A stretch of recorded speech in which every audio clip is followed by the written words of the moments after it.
what is next for you and Tomei Capital?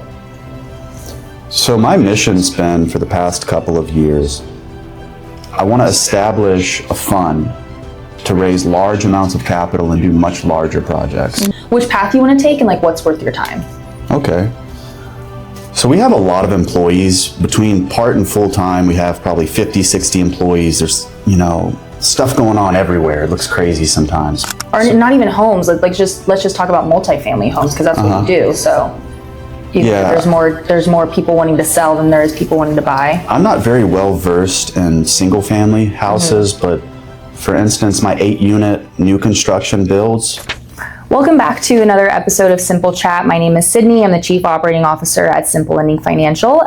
Today I have with me John Tomei. He's a real estate developer, entrepreneur, innovator in Galveston. I'm John Tomei, Tomei Capital, and I'm a developer in the city of Galveston. We mainly focus on multifamily ground-up construction and also 50 to 100 unit acquisitions. Amazing. Okay, so let's get started. First question, what is your favorite color? Purple. That was fast. All right. Why purple? You know why though? Yeah. Because when I was a kid, I was really broke, and for some reason I always dreamed about having a purple Lambo. Okay. So just purple always Isn't purple's like the psychological connotation with it is like royalty, like it's like luxury. Yeah, I think so. Yeah, nice, cool. Okay, next one. What did you want to be when you grew up? I wanted to be a doctor. Okay. Yeah. I think we've talked about that before. Yeah, how you got here. Maybe let's just start with that. Let's just roll right with that. So yeah, you grew up wanting to be a doctor. I know you went to medical school for a bit, right? Or you were on the track for it, and now you're a real estate developer. So how did that happen? Yeah, so I started in medicine. I chose medicine because I didn't know what else to do. I didn't dream a ton, like, oh, I want to do these crazy things. Okay, I'm good at science, I'll become a doctor. So I got into medical school and I was 12 months away from getting my MD. And my family's from Lebanon. And I remember this is when I got into real estate because they had this huge economic crisis in Lebanon and they lost all their money. And I just started thinking, I'm like, okay, I got to take care of my dad. I got to take care of my grandma. Like, let me add these numbers up. Okay, my dad needs 100,000. My grandma needs 50. I want to have a bunch of kids one day. That's another, X amount. I'm like, I don't think my salary is going to cut it. The doctors in charge of me were making 200, 250 pre-tax. I'm like, okay, realistically, I don't think this is going to work. So I'm like, what can I do? So I took all my medical student loans and I started flipping houses. That's how I got my start. And for that year in medical school, I was doing both. I was running my company and passing all my medical school classes. Yeah, it wasn't a fun time. It sucked actually. But like it. Yeah, that's how I got my start though. I was in med school, family lost a ton of money. I'm like, what do I do now? I gotta make a lot of money. How do I do this? And my dad's an engineer, so I always saw these guys doing real estate projects. I'm like, that's an easy transition. I can take a step into that. I mean, they didn't seem, like geniuses or something. So I did that, and I did one project. It took me 6 months, and I bought this house with all this loan money, and I ran out of money to fix it. So I had to fix it all myself. I just looked it up on YouTube. Like, how do you fix a house? How do you tile? Yeah. And that was probably the worst tiled shower you've ever seen in your life. Like, people would do the tours on that house and they were like, who tiled the shower? You need to fire this person immediately. It's like, I don't know. I was like, that guy's long gone. So I worked on that house for 6 months after class. After 6 months, finally sold it and I made $200. I'm like, okay, this sucks, but during that process, I had talked to everyone I knew about how successful I was going to become in real estate, that people wanted to start investing money with me. So then after that 6 month period and I failed on that house, that's when I started raising capital. And over the next 6 months, I did 15 houses. So that's how I got my start. Yeah. Wow. From one $200 profit to 16 houses within 6 months is pretty insane. Yeah, that's like a huge, what's the word? Like turnaround. I don't know. That's crazy though. Well, I'm the type of person, if someone tells me I can't do something, it makes me want to do it even more. Sounds like Janine. Yeah, so I was like, exactly. I was like, you know what, man? Let me do 15. You know. Dang, why not 16? Well, that's all I could do. It was a blur. Like this wasn't some type of calculated, intelligent master plan. This was just some, depressed dude in med school flipping houses on the side. This was just, I felt like I was in the jungle. I couldn't see 2 feet in front of me, but I was just making my path. And a huge portion of luck probably plays into it as well. Oh, yeah. You can't make that the amount of money I made in that period. You can't make that without a sprinkle of luck. Yeah. Being smart and luck, they go hand in hand sometimes. Yeah, they say the first million has a bit to do with luck. The second million, maybe. The third and fourth million, that's when you really have to have a factory, a skill set, some type of machine that you're operating, right? You can't, I've seen people all the time get lucky and make $1 million, but it's very hard to get lucky and do that again and again and again. That's very true. Very, very true. Awesome. Okay, so with your multifamily investments, how are you kind of deciding like which one's worth your time and how to go about that investment? If you're going to, like your one that you're working on right now, you're going to do rehab it and make it into multifamily from a hotel, or if you're going to demo something, ground up construction, brand new apartments, how do you kind of decide which path you want to take and like what's worth your time? Okay. So we have a lot of employees between part and full time. We have probably 50, 60 employees. There's, stuff going on everywhere. It looks crazy sometimes, but at the core of it, my business is very simple. We do very, very simple things. And I'm a big proponent of the 70% rule. And what that means is whenever I am buying a property, I always make sure that my all-in, my total cost is going to be 70% or less of what it's going to be worth in the end. And that's the same thing I did with my hotel. It's a bigger acquisition than we usually do, but I applied the same rule. I ran my numbers on it. I ran my rents conservatively, and then I ran my expenses. So you have your rents and you have your expenses. And when you minus the expenses from the rents, it gets you your NOI. And this is a little complicated, but you can take your NOI to get a value, basically. And that value for me was $7 million based on the rents. So I thought to myself, okay, $7 million, 70% of that, the most I want to be in on this project is $4.9 million. That's my absolute max. Now, I'll try to get in a little under that because of the uncertainty in the market right now. There's a lot of emotional uncertainty. I don't think it's based on fundamentals, but there's a lot of emotional uncertainty. So there's not many buyers right now for something like that. A 51 unit, heavy rehab, hotel to multifamily conversion. No one's buying that right now. So you're able to negotiate a bit off of that. On that deal, we're probably all in, 50% LTV, something like that.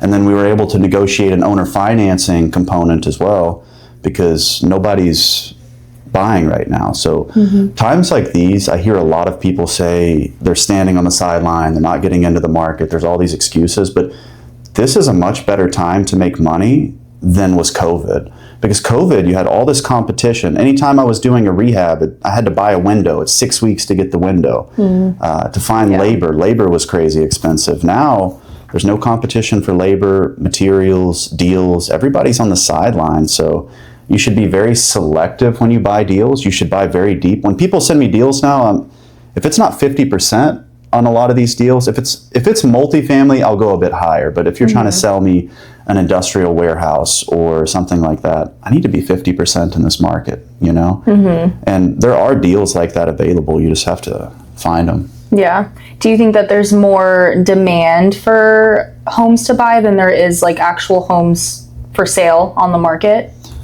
Or not even homes, let's just talk about multifamily homes because that's what you do. So you think there's more people wanting to sell than there is people wanting to buy? I'm not very well versed in single family houses, but for instance, my 8-unit new construction builds, we generally sell those at a 7 cap and they are most of the time under contract during construction. Oh, wow. So before we finish construction, like we have 2 right now that are supposed to complete in 3 weeks, they're both under contract. Wow. So I think it depends on what you're selling. We have a lot of older multifamily that we renovated that I'm trying to get higher prices on, and those are sitting. but all of our new product is selling immediately. Yeah. And I think it's because there's a lot of buyers in this market that have 1031 exchanges, or they need somewhere to put money, and there's just no good deals. Yeah. That's the thing. You can say, oh, there's too many buyers, or there's too many sellers on the market. But when I go to LoopNet or I go to Crexy and I look at commercial deals, I can't find anything to buy. There's like nothing that makes sense. Why would I, buy your property at a 7 cap and then pay 7.5% interest to the bank? It makes no sense. I think people's prices haven't caught up with market reality. Yeah. Like my 8-unit buildings, those are priced competitively, and I think that's why they're selling so fast. Yeah. That would make sense. Yeah. I think people too, they want that turnkey, know that like there's not going to be issues with plumbing down the line or anything. They like the new construction. Everything's ready to go, brand new. Real estate's very niche and it's very localized. You can't really say the real estate market's crashing. Yeah. Because you can have neighborhoods where prices are booming and then other neighborhoods where prices are plummeting. So real estate is very local. Yeah, absolutely. Absolutely. What is one project that shaped the way that you look at investing today? Maybe it's something that went wrong and so it's completely pivoted how you run the business, or something that went really well and caused you to also pivot the business. So I'd like to say that when I got into building apartment buildings that I was some type of genius, but this is how it went. I was just walking down the street with one of my friends in Galveston, and there was this empty piece of land there for sale. I just pointed to it and I was like, man, I bet I could build some apartments there. And then he just looked at me and he was like, man, that's really stupid. And I was like, and then so I called a couple of my mentors, and they were like, I say mentors, a couple of the people I looked up to who had a lot more experience than me, and they both told me I was crazy. They were like, if somebody could have built apartments there, then they would have already done it. One of them was like, oh, you can never. This was a 6,800 square foot lot, and I said I was going to put 16 apartments there. They're like, there's no way you can do that. So of course I went and I bought the land immediately, and then it took me a year to get permits on that lot. The first one took me a year, so I'm waiting a year, I'm getting the permits, and the whole time I'm just saying, okay, this was my first development. And I'm like, okay, when this project completes, I know that everything is going to be different. Because if I figure out how to make money building these, then I can do anything, is what I felt like.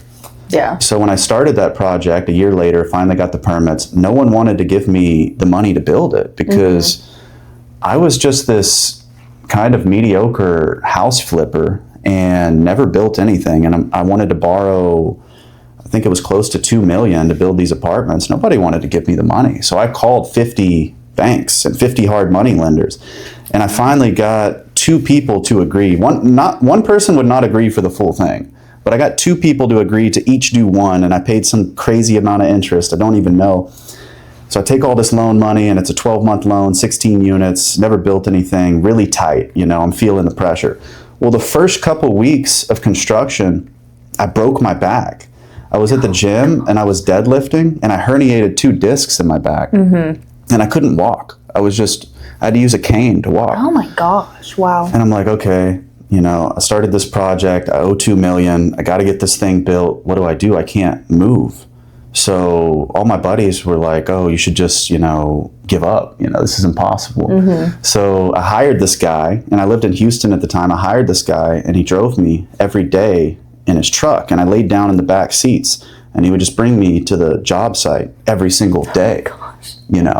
And it took me probably 5 months to build those, and I finally built them, finally got them rented. I sold them. I made, I think $1 million, $1.2 million on those. And after that, everything in my head completely changed. It was like a switch flipped. And I just felt like I could do anything. Yeah. Not in an arrogant, oh, everything's easy, I'm a genius, but like whatever happens, I'll just overcome it. Yeah, you built an almost like impossible property in an area that's not so, I guess, like prominent for investors in that way. And all while having a broken back. Like, you should feel on top of the world, like you can do anything after that. I feel unstoppable after that. That really prepared me for the future of the business, because let's say that you create a business that makes $100,000 a year, right? If you're sticking at $100,000 a year, you can build systems around that and make it a decently easy business to run after a few years. Now, if you have this goal to where, okay, this year I'm going to have $100,000 business a year. Next year I'm going to have 500,000. The year after that I'm going to have $1 million. The year after that I'm going to have 2 million. Okay, I'm at 2 million a year now. All right, I want 10 million a year. And when you have that mindset, it just never gets easy. There's always difficulty. There's always crazy things happening. Every single week there's something just crazy happening. Yeah. But those early experiences, going through all the trials and tribulations, I see a lot of people, they start in this business and they want it easy. But you shouldn't want it easy, because you need to build that character that helps you overcome those later setbacks, because they always come. Because what are you going to do in 5 years when shit hits the ceiling and you don't know what to do? You're expecting for everything to be easy, and you go into a house and the plumbing's rotting or something like that. Like, what are you going to do then? Yeah. It's always difficult. Yeah. Yeah, it's better to have those trials in the beginning. Yeah, it was really good. I'm so thankful for that time. Yeah. You know, breaking my back, all of that. I'm very thankful. Yeah, absolutely. It gives you a different perspective just all around. Yeah. Okay, last question. What is next for you and Tomei Capital?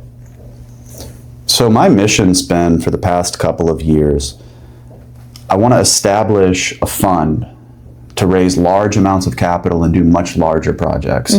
Right now our projects are 7 million, something like this. I want to do $70 million projects, $100 million projects, $200-300 million.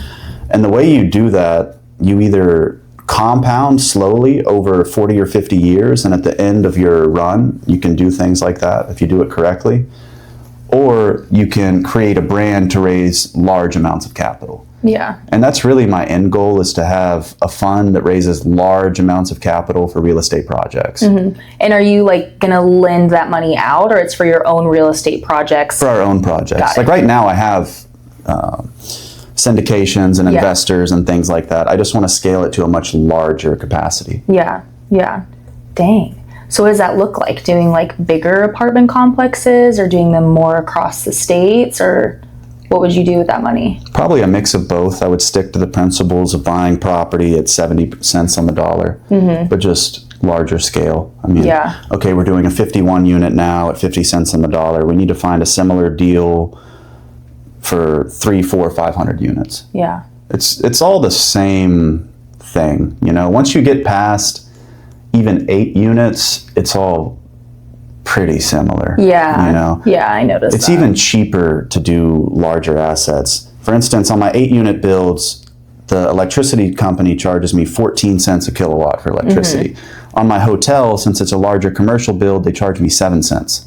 Oh, so my electric is half the price. Yeah. And then my management's cheaper, and the larger assets are much easier to manage and control. Yeah, you'd think it's the opposite, but yeah, that's what I hear all the time too, is people who do have those larger portfolios, like it's kind of like, not turn and burn. Turn and burn is not the right word, but it's just like easier. Easier to just turn it around and make it make sense, because there's more things to build off of, rather than you have a single family home and that's kind of it. It's just that one thing. You don't have the opportunity to, you're not really scaling with more units. It's just like you have more diversity with that many units. No, that makes sense. I had a buddy, he builds duplexes, and he said, oh, I want 100 units. I'm going to build 50 duplexes. And I was like, you do not want to manage 50 duplexes. By the time you are rich enough to own 50 duplexes, you are not going to want to own 50 duplexes, you know? And I made that mistake early on in my business. I was keeping everything because my whole mindset was cash flow. That's all I wanted was cash flow. So I kept everything. Well, now I own these older assets that I have no business owning. You know, I own a 51 unit hotel, and then I own 2 bungalow houses. You know, they're not. Yeah, like what's the and a unit at my hotel rents for the same as a bungalow house. So it's like, do I really? And then I got to fight the property taxes on those bungalow houses each year, and you know, look at the insurance policies and. Gosh, yeah, for just one small bungalow house. Yeah, that makes absolute sense. Nice. Well, very exciting. I'm excited to see what you do with this new project that you're going to start working on with the hotel conversion. I don't think that I've personally seen someone like that's like within my realm that like I kind of know like a little bit more personally that's done one. So I'm excited to see like everything that you have. Just kind of be a bystander on that, see your posts and everything too. I'm sure that some other people would like to see too. So we'll go ahead and close out. But if anyone wants to keep track on what you're doing with Tomei Capital, what you're doing with the conversions, your multifamily, where can everyone find you at? Yeah, we have an Instagram presence at Real John Tohme, RealJohnTohme. We do a lot of stories there, a lot of posting, stuff like that. Awesome. On the Well, projects. perfect. Well, thank you, John, for joining thank you guys us. so much for having me, for putting this together. I really appreciate it. Thank you guys. I know it takes a lot of effort and thought to get something like this together. Lots of planning. Tyler's did done a great job with putting the questions together. He does all the research, all the due diligence, if you will, with everyone. So yeah, it's very great. This is a great idea. I think you guys will have a lot of success with it. Thank you. Thank you, John. How do you think your experience in medicine, going through medical school, has influenced your now job doing real estate developing? Yeah, this sounds kind of strange, but okay, in medicine, you're surrounded by some of the most intelligent people in the nation. You know, these people all got 3.9 plus GPAs and all of this. And that's who I was surrounded with my entire life. And then, you know, I could try 100 hours a week and I might be middle of my class in medicine. But when I was in medicine, I always thought, you know, the people that I saw who had tons of success in real estate, it wasn't really about intelligence. There was a baseline that you need, but it was mainly about persistence, diligence, perseverance, never giving up, those types of traits. So I always thought to myself, if I could take my work ethic and put that into something like that where the competition is less, maybe I could do far better, you know? And so I take that and I go into real estate, and then you start to hire contractors and, you know, the labor guys and all these people, and you have to realize it's a completely different industry than that. Not to say there's not incredibly intelligent people in real estate. There's people much smarter than me, but I really think that the competition is lower than, say, medicine, which is good, because that means if you work hard in real estate and you bust your ass and you never give up and you make the right decision and you don't take a ton of leverage from the bank and, you know, you don't do anything incredibly stupid or risky, then you can become rich, which there's not very many things like that in one of my project managers, he's working for me now. He's 22. He'll be a millionaire by 30 with no college degree. Gosh. There's not many places in the world you can do something like that. And there's not many industries in the nation that you can do something like that. Yeah. Most of it's, you need, 8 years of college or 4 or 5 years of college. Then you got an internship for 4 or 5 years. And then after that, you're at starting level, you have to grow. Even if you're a senior, like tech guy, right, and you're making 150, well, next year you might make 160. And then the next year you might make 170. But real estate is one of those things that it'll give you back whatever you put into it. It might not be immediately, but I don't know anyone in this industry who has grinded it out for 5 years and made reasonably intelligent investments into quality assets and has not become just very successful. Yeah. So real estate, I think, is very forgiving. It's very, it's probably the #1 way to create a millionaire in the United States. Yeah. And that's something in medicine that I didn't have, because medicine was 12 years of study and then you make 200 grand a year. And then after tax, there's no tax, there's no tax help like in real estate. In real estate, you don't really need to pay taxes if you structure things correctly. But in medicine, I mean, after tax, 150, and that's after 12 years, and then you got to invest $500,000. If you take that $500,000 you were going to spend on your education and you go into real estate for 12 years and you work 80 to 100 hours a week like you would have in medicine, if you don't have $5 to $10 million at the end of that, you did something incredibly wrong. Yeah, your reward is greater than the risk too. And it even made me think when you were saying like that you can do things differently like in real estate in comparison to medicine, where like medicine is like that's kind of like the book. Like there's a book, and things have to go a certain way for things to be done in medicine. But real estate, you can get creative, you can get innovative.